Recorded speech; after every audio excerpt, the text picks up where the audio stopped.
Right now, most people believe strength is a matter of muscle, money, or influence.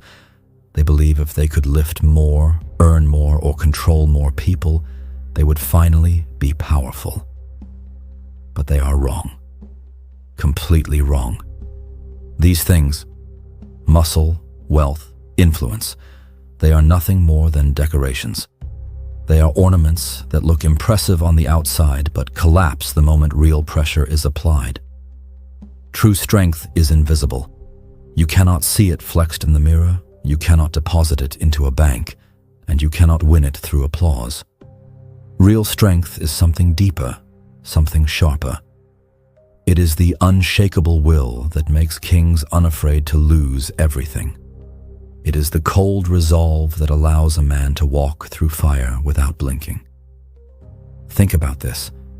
The world we live in tests you every single day. The bills you cannot pay. The betrayal you never expected. The fear that keeps you awake at night. Each of these is a trial, and the world is watching, waiting to see where you break. And most people do break. Ordinary men run. They hide. They make excuses. They crumble under the weight of challenges. But extraordinary men, they do the opposite. They don't wait for the storm to pass. They walk into the storm deliberately because they know it will sharpen them. Niccolo Machiavelli, the ruthless political thinker, wrote centuries ago that fortune belongs only to those who are disciplined, ruthless, and unafraid of sacrifice. And here's the part most people miss. Fortune doesn't favor the kind. It doesn't reward the optimistic. It doesn't hand success to those who sit patiently hoping life will eventually be fair. Fortune bends to those who bend themselves first. This is not about motivation. This is not about being liked, admired, or celebrated. This is about forging a will so unyielding that nothing, not pain, not fear, not failure, can bend it. If you came here looking for comfort, leave now. If you came here hoping for soft encouragement, you will not find it. But if you want to become untouchable, if you want to become inhumanly strong, then keep listening. Because the first step to inhuman strength is destroying the illusion that life will ever go easy on you. The world is not fair. It has never been fair. It will never be fair. It does not care if you are talented, kind, generous, or full of potential. The world is sharpening its knives against you even as we speak. And if you are hiding in comfort, if you believe that surrounding yourself with pleasures and distractions will keep you safe, then you are already losing. Comfort rots the core. It makes you soft, fragile, and predictable. It makes you weak before you even realize it. Look at the people around you. They cling to routines like a child clings to a blanket. They wake up seeking warmth, pleasure, distraction. They avoid discomfort at all costs, and that's why they break so easily. One setback, they collapse. One betrayal, they shatter. One moment of real pressure, and they fold. Why? Because they never trained themselves to suffer on purpose. They spent their lives chasing comfort when they should have been forging themselves in discomfort. Machiavelli warned rulers never to grow soft inside their own walls. A prince who shields himself from hardship is already setting himself up for failure. He becomes weak, predictable, and easy to overthrow. And if a ruler can lose his crown by hiding from difficulty, then you can lose your own power, your own destiny, in exactly the same way. The truth is simple. If you want to be unbreakable, you must choose your suffering before life chooses it for you. You must cut away the luxuries that dull your edge. You must wake earlier than you want, work longer than you think you can endure. You must deliberately deny yourself the little comforts that secretly soften you. Because here's the law. When you control your pain, it cannot be used against you. Think of a blade being forged. The metal is heated, beaten, drowned, and struck again and again until it becomes something deadly. If you were that blade, how many strikes would you survive before you cracked? Every hardship you face voluntarily is another strike of the hammer, another blast of the fire, another step toward becoming unshatterable. So do not wait for life to test you on its own terms. Test yourself first. Seek out the struggle deliberately, because when you own your pain, you also own your power. And when the world finally does try to crush you, it will discover you are already tempered like steel. This is the difference between the weak and the strong. Weak men hope life will spare them. Strong men sharpen themselves until nothing can break them. Weak men avoid suffering. Strong men choose it before it chooses them. Weak men pray for rescue. Strong men prepare for war. If you want to be feared, respected, untouchable, then stop clinging to comfort. Destroy the illusions you've been sold about fairness and safety. Begin living in reality. The world is cruel, and it will test you without mercy. But if you test yourself first, if you walk into the fire willingly, then you will emerge as something different, something the world cannot break. Because true strength is not about muscle, not about money, not about influence. True strength is the will that refuses to bend, no matter how hard the storm strikes. This is your first step toward becoming more than human. This is where the transformation begins. Most people spend their lives as prisoners inside their own heads. They are ruled by impulses they do not even recognize. They speak before they think. They react before they calculate. They reveal themselves without meaning to. Their emotions sit on the surface, exposed for everyone to see and manipulate. Think about it. The average man's mind is like an open field. Anyone can walk in and plant seeds of fear, doubt, temptation, or desire. And just like that, he is controlled. Someone whispers a rumor and he believes it. Someone threatens him and he retreats. Someone dangles a shiny temptation and he grabs it without hesitation. This is not strength. This is slavery, and it is the condition of most men. But if you want to become inhumanly strong, you must escape this prison. You must build your mind into a fortress, not a cottage, not a tent, a fortress. Stone walls, iron gates, guarded watchtowers, a place no enemy can enter without being inspected. No manipulator can exploit without resistance. Machiavelli admired leaders who could stand in chaos and remain unmoved, leaders whose minds were disciplined enough to treat every thought as a soldier under command. Rage was chained until it was time to strike. Compassion was stored away until it served a purpose. Even joy was rationed, because too much joy makes a man careless. That is the standard. That is what it means to master your mind. The first step toward this fortress is awareness.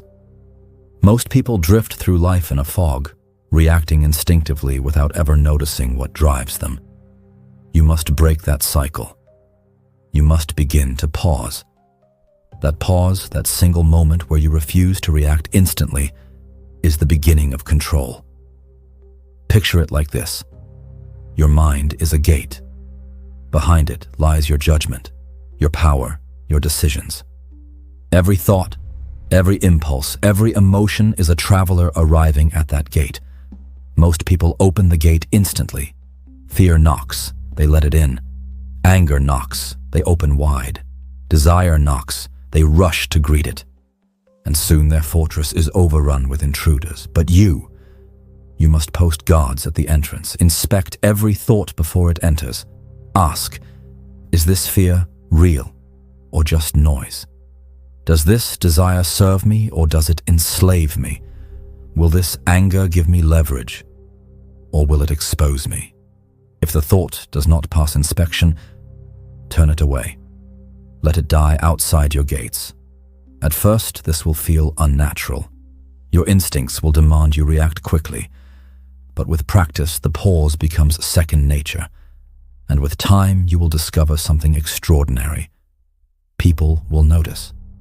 They will sense a difference about you. While others panic, you remain calm. While others flinch, you stand still. While others celebrate too loudly, you keep your composure, and this calm will unsettle them. They will wonder, what is he thinking? What is he planning? Why doesn't he react like everyone else? And in that silence, in that uncertainty, fear begins to grow. Because here's a truth Machiavelli understood well. Fear grows fastest in the dark. When people cannot read you, they begin to imagine the worst, and that imagination becomes part of your power. But let's be clear. This calm is not about appearing cold for the sake of coldness. It is not about being robotic. It is about freedom. When your decisions are no longer driven by emotion, you are free from the chains that control ordinary men. You cannot be baited. You cannot be rushed. You cannot be manipulated. Enemies will try to discover what hurts you. They will look for your weaknesses. But if you've sealed your gates, they will find nothing to grab onto. And that is terrifying. How do you build this fortress? Slowly, brick by brick. In moments of stress, slow yourself down instead of speeding up. In moments of pleasure, remind yourself it is temporary, not a throne to sit on. In moments of fear, remember that fear is only information. It is not a master. Over time, the walls grow higher, the gates grow stronger, the watchmen become sharper, and your mind transforms from an open field into a citadel. The man who commands his mind commands his fate. He does not live at the mercy of moods, events, or other people's words. While others are tossed around like leaves in the wind, he walks straight through the storm without bowing his head. And that is strength greater than muscle, greater than money, greater than influence, because it cannot be taken away. When your mind becomes a fortress, no whisper can sway you, no insult can unbalance you, no temptation can pull you off course. You act when you choose to act. You strike when you decide to strike. And the world will realize you are no ordinary man. You are something far more dangerous. This is why Machiavelli praised rulers who could mask their thoughts, rulers who could conceal their emotions, rulers who could rule their minds with the same iron grip they ruled their states. Because when the mind is conquered, the world can be conquered. So begin now. Guard your thoughts, build your walls, seal your gates. And understand this truth. The man who controls his mind cannot be broken, because no one else can enter. This is the second step toward becoming inhumanly strong. This is the forging of the mental fortress. The mind is the general, but the body is the army. And here's the harsh truth. Most men live like slaves inside their own bodies. Their habits betray them. Their impulses expose them. Their lack of discipline shouts louder than their words. Look around. A man who cannot resist gluttony. His stomach speaks before he does. A man who cannot resist lust. His eyes reveal weakness before his mouth utters a word. A man who cannot rise early, who cannot endure hardship, whose body collapses at the smallest discomfort. He has no power. How can you be feared? How can you command when your own body does not obey you? Machiavelli understood this truth. A leader who cannot command himself cannot command others. He may wear a crown, but his appetites rule him. He may sit on a throne, but his vices pull the strings. To become inhumanly strong, you must reverse this order. The body must serve you. It must become a weapon you wield, not a cage that limits you.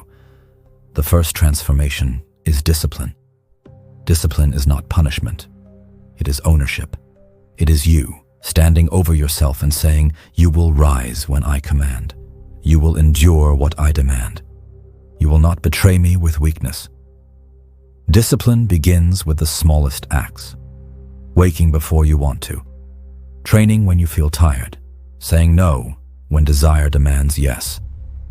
Every act of discipline is a signal. The master is here, and the servant will obey. And make no mistake, the world can read this. A man who commands his body carries himself differently. His movements are deliberate, his posture unyielding, his presence heavy. People notice it instinctively. They see a man who does not fidget, who does not slouch, who does not waste energy in nervous habits. They see control, and control radiates power. The second transformation is resilience. Soft men break quickly. Hard men bend and return. Inhumanly strong men become like iron. They absorb pressure without shattering. Resilience is forged in discomfort. Cold showers, long fasts, grueling physical training. Moments where your muscles scream and your lungs burn, and your mind whispers, "Stop." But you do not stop. You endure. You teach your body a lesson. Pain is not the master. I am. Hunger is not the master. I am. Fatigue is not the master. I am. Every moment of endurance strengthens the chain between your mind and body. And soon, when others collapse, you continue. When others surrender, you advance. When others whine, you remain silent. This silence, this stillness under pain, terrifies people. Why? Because it shows them something they do not have. It shows them you are not playing by the same rules. They avoid suffering. You embrace it. They crumble. You sharpen. The third transformation is presence. Machiavelli often advised rulers to use appearance as much as action. Your body is the first language you speak before words. If your body radiates weakness, no sentence you say can erase it.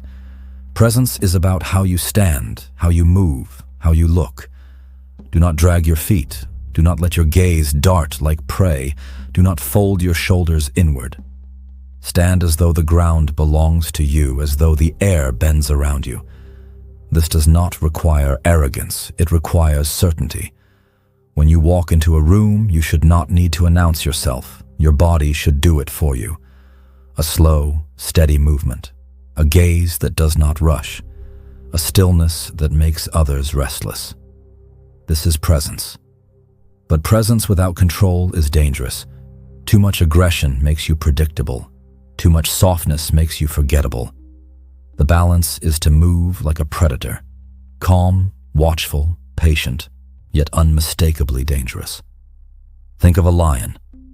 The lion does not roar at every passing bird. It saves its energy for decisive strikes. This is how your body should operate. Efficient, restrained, powerful only when needed. And here lies the greatest secret. When the body is mastered, it becomes a signal to the world that you are unbreakable. People will test you. They will push, provoke, tempt. But when your body does not betray you, when your habits do not expose weakness, when your endurance outlasts their attacks, they realize they are standing before someone different, someone they cannot move, someone dangerous. To command your body is not about vanity. It is not about building muscle for display or starving yourself for applause. It is about ownership, total ownership. Because every indulgence you cannot resist, every weakness you cannot master, is an enemy inside your fortress. So train relentlessly, but not for sport, for sovereignty. Eat deliberately, but not for pleasure, for control. Rest intentionally, but not for laziness, for power. Understand this. The man who cannot rule his own body will never rule beyond it. But the man who does, his body becomes not just flesh and bone, but steel and fire, a weapon. This is the third step toward becoming inhumanly strong, mastering the flesh, bending it to your command and transforming your body from a cage into a weapon. A man may command his mind, a man may command his body, but if he does not command his emotions, he will be destroyed. Because emotions are the hidden strings by which others pull you. The flatterer pulls on your pride. The manipulator tugs at your compassion. The rival provokes your anger. The seducer exploits your desire. And before you know it, you are dancing to music you did not choose. Machiavelli understood this better than anyone. He wrote that a prince should appear compassionate, merciful, humane, but he should never be ruled by these things. Why? Because mercy, unchecked, becomes weakness. Compassion, unguarded, becomes a leash. Love, uncontrolled, becomes a prison. This is why emotional detachment is not cruelty. It is survival. The world will not hesitate to use your feelings against you, and every tear, every burst of rage, every desperate longing is a weapon handed to your enemies. Think about it. How often do men betray themselves because of emotion? They shout in anger, revealing their plans. They beg in love, surrendering their dignity. They sulk in envy, exposing their insecurity. They despair in loss, showing everyone where to strike. Emotion makes a man transparent, predictable, easy to read, easy to control. But when you master detachment, when you silence the noise inside, you become unreadable. And the unreadable man is untouchable. Detachment begins with one principle. Never let your inner world spill uncontrolled into the outer world. Feelings are not commands. Feelings are signals, nothing more. Anger signals that someone disrespected you. Fear signals danger. Desire signals opportunity. But you decide whether to act, how to act, and if to act at all. This pause, this filter, is the essence of power. Your rival insults you. He expects rage. Instead, you stare calmly. He grows uneasy. Your lover tests you with silence. She expects begging. Instead, you remain unmoved. She panics. Your enemy threatens you. He expects fear. Instead, you smile faintly. He begins to doubt himself. Do you see the pattern? Detachment does not mean you feel nothing. It means you reveal nothing. You hold your cards close while others throw theirs on the table in a fit of emotion. This is not heartlessness. It is calculation. The cold mask is not the absence of humanity. It is the presence of strategy. But detachment requires practice. You must put yourself in situations where emotion normally controls you, and you must train the opposite response.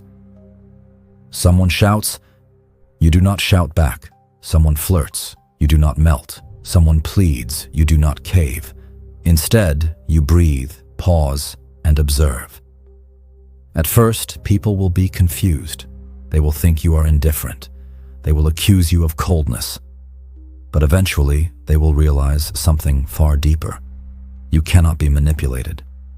And here lies the dangerous truth. Most of the world runs on manipulation. Politicians manipulate with fear. Lovers manipulate with affection. Leaders manipulate with guilt. If you are immune to these tactics, you step outside the game. While others are pulled like puppets, you remain the puppeteer. But there is an even greater strength hidden in detachment. Freedom. When you no longer fear losing affection, you cannot be blackmailed by love. When you no longer crave validation, you cannot be controlled by praise. When you no longer tremble at loss, you cannot be broken by threats. Imagine that level of independence. No one can bribe you with flattery. No one can enslave you with guilt. No one can shake you with insults. You become a wall, silent, solid, immovable. And this silence terrifies people. Why? Because when you do not react, they cannot predict you. When they cannot predict you, they cannot control you. And when they cannot control you, they fear you. Machiavelli knew that appearances mattered. He wrote that it is safer to be feared than loved if you must choose. And fear is born not from violence alone. It is born from mystery. A detached man is mysterious, and mystery breeds power. So practice detachment like a discipline.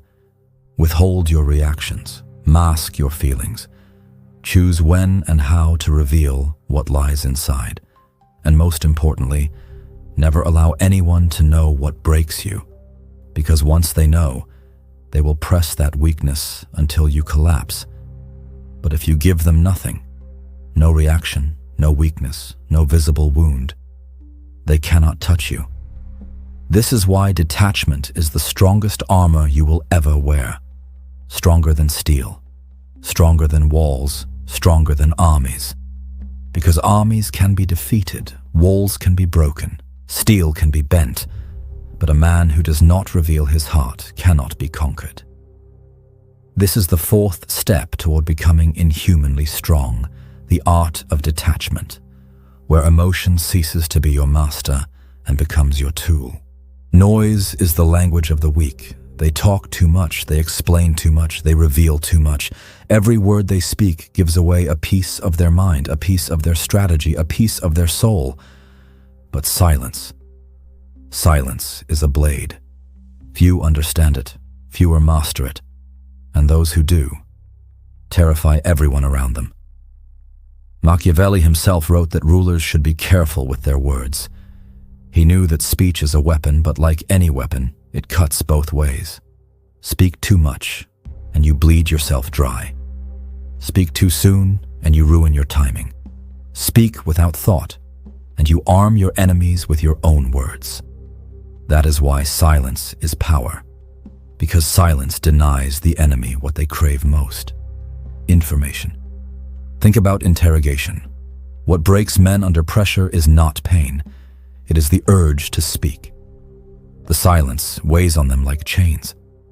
The mind panics. I must say something. I must respond. I must explain.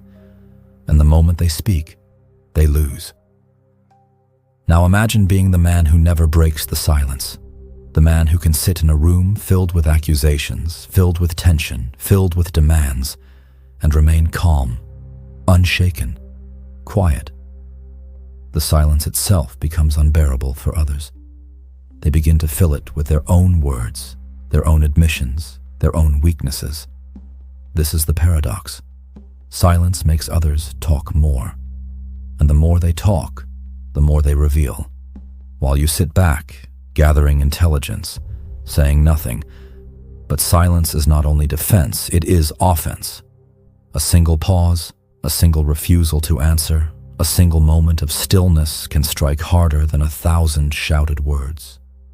Picture this. An enemy insults you publicly, expecting a fiery response. You stare, then say nothing. The crowd shifts uneasily. The silence hangs heavier than any insult you could return. A rival demands an explanation, pressing for details. You give none. His frustration grows. His imagination invents 100 scenarios worse than the truth. A lover expects you to beg, to explain, to argue.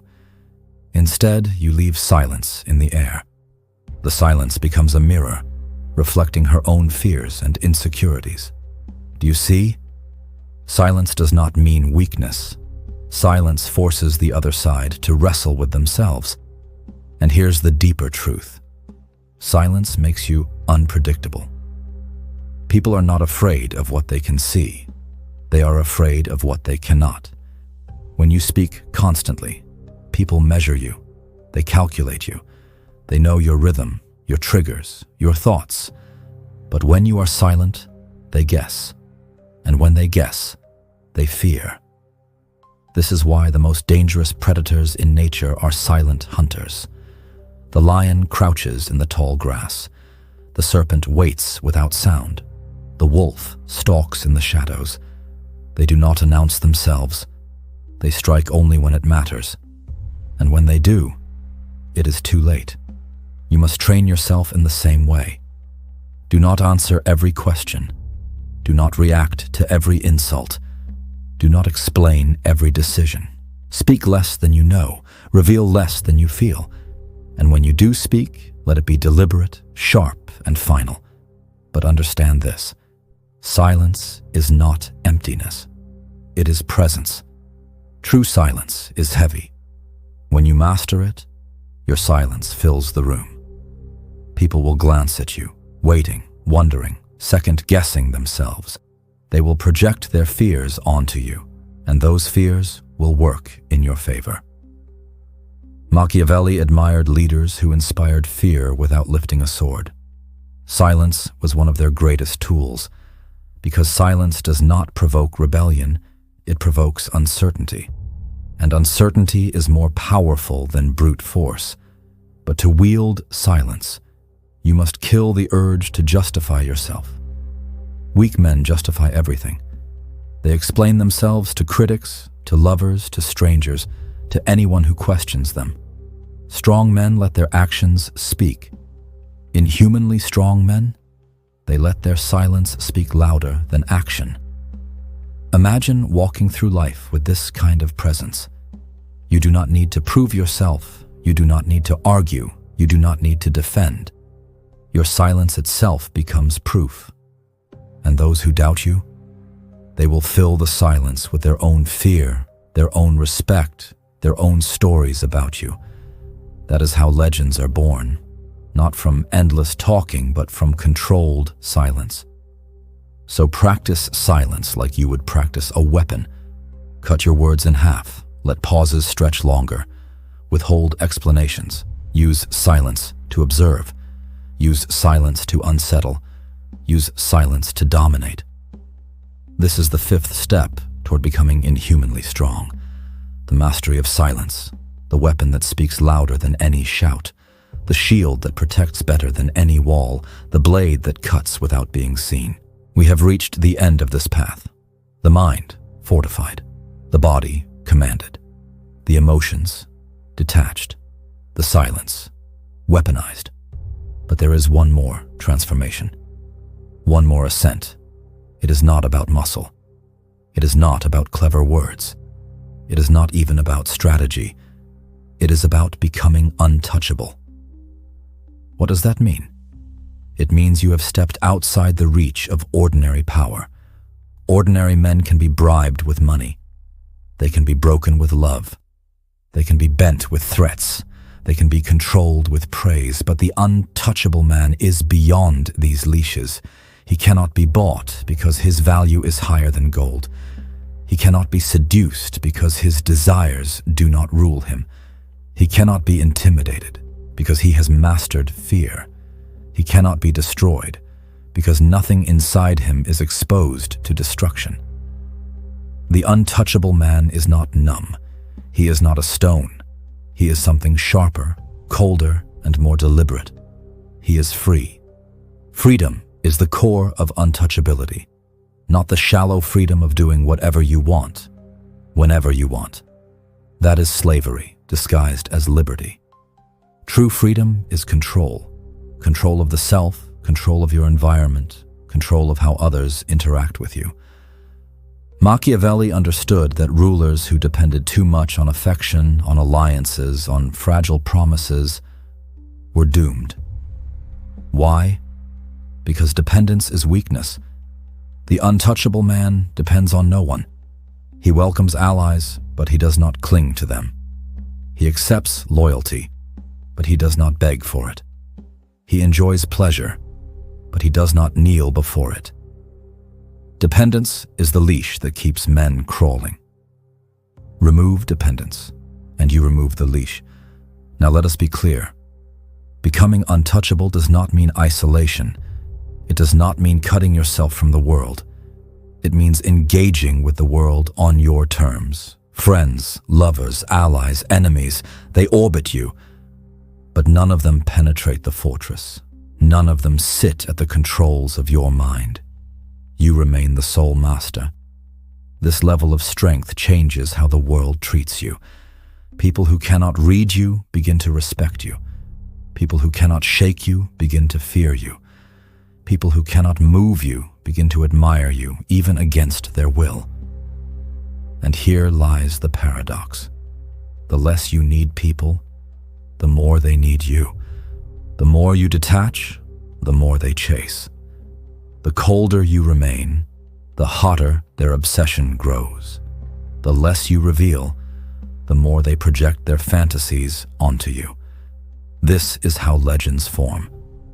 Not from being available to everyone, not from explaining yourself to everyone, but from remaining untouchable. But becoming untouchable is not a final step. It is a constant discipline. Every day, the world will test you. Temptation will knock, fear will whisper, pride will lure, weakness will beg to be let back in. Every day you must refuse. You must remind yourself, my mind is a fortress. My body is my servant. My emotions are my tools. My silence is my weapon. My freedom is my shield. And when you live this way long enough, you will notice something extraordinary. You are no longer like other men. Their struggles, their complaints, their endless search for validation, it will feel distant to you. Their chains will no longer bind you. Their fears will no longer infect you. You will move differently, speak differently, think differently, and people will feel it. They may not understand it, but they will sense it. This man is not like us. This man is untouchable, and that is the final form of strength. Not brute force, not loud dominance, not fragile arrogance, but quiet sovereignty. The sovereignty of a man who has mastered himself so completely that nothing outside himself can touch him. This is why Machiavelli's lessons endure, not because they teach cruelty for its own sake, but because they reveal the brutal truth.